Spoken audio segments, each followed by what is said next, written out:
आनंद बताइए, किन शेयरों में एक्शन दिख रहा है, कहां पे नई खबरें आई हैं?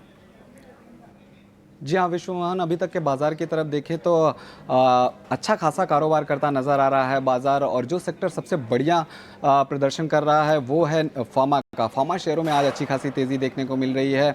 आप ल्यूपिन को देखिए, सन फार्मा देखिए, डॉक्टर रेड्डीज देखिए, सभी में 2 से 4% की तेज़ी आज देखने को मिल रही है। इसके अलावा कुछ खबरों की बात करें तो किर्लोस्कर ब्रदर्स पर खबर आई है। कंपनी को इंडियन ऑयल कॉरपोरेशन से ऑर्डर मिला है और ये जो ऑर्डर मिला है वो 14,000 पंपिंग सेट की सप्लाई के लिए कंपनी को मिला है। आज शेयर में करीब 4% की तेज़ी देखने को मिल रही है। इसके अलावा बात करें ऑटो सेल्स डेटा भी काफ़ी आ रहे हैं। अतुल ऑटो की बात करें तो कुल बिक्री करीब 5% के आसपास बढ़ी है ईयर ऑन ईयर बेसिस पे। साथ ही साथ एक्सपोर्ट में करीब 80% की बढ़ोतरी देखने को मिली है, जिसके चलते शेयर में 2% से ज़्यादा की आज तेज़ी देखने को मिल रही है। वहीं M&M की बात करें तो कुल बिक्री जो है 16% बढ़ी है ईयर ऑन ईयर बेसिस पे। साथ ही साथ घरेलू सीवी बिक्री जो है वो 18% बढ़ी है, जिसके चलते शेयर में करीब 1.5% की तेज़ी देखने को मिल रही है।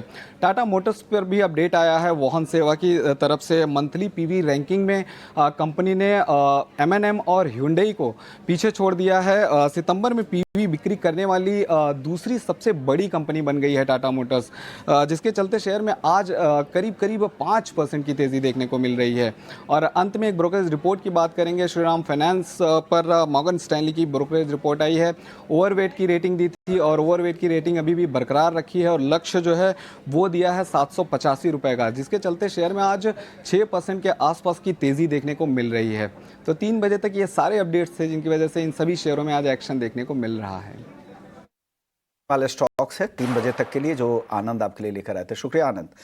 चलिए एक और खबर आ रही है। यूरोपियन कमीशन प्लान कर रही है कि स्टील इंपोर्ट के टैरिफ को बढ़ाकर 50% किया जाए, और ये टैरिफ सिर्फ किसी एक कंट्री, स्पेसिफिक किसी खास कंट्री के लिए, जो भी बाहर के देशों से जहां से भी वहां पर स्टील आएंगी उस पर यूरोपियन कमीशन 50% टैरिफ उन सारे स्टील पर लगाने की तैयारी कर रही है। इसका असर क्या होगा, क्योंकि बड़े स्टील एक्सपोर्टर अगर भारत से देखें तो JSW स्टील है, टाटा स्टील है, सेल है, ये सारी कंपनियां, और JSPL है, ये चारों कंपनियां हैं जो मेजर एक्सपोर्टर्स हैं यूरोपियन मार्केट में। तो उनके लिए एक बड़ा दबाव ये होगा। हालांकि उनका पूरा जो कंसर्न है वो चाइनीज स्टील इंपोर्ट पर है, लेकिन अगर चाइना अगर दूसरे मार्केट की तरफ जाएंगे तो उसका दबाव, मार्जिन पर प्रेशर और कंपटीशन भारत के स्टील कंपनियों को झेलना होगा। तो ये एक नेगेटिव खबर हो सकती है अगर इस तरह के खबरें आती है, अगर 50% वो टैरिफ लगाते हैं तो। चलिए वक्त है ब्रेक का। ब्रेक के बाद इस पर चर्चा भी करेंगे और जानेंगे कौन कौन से स्टील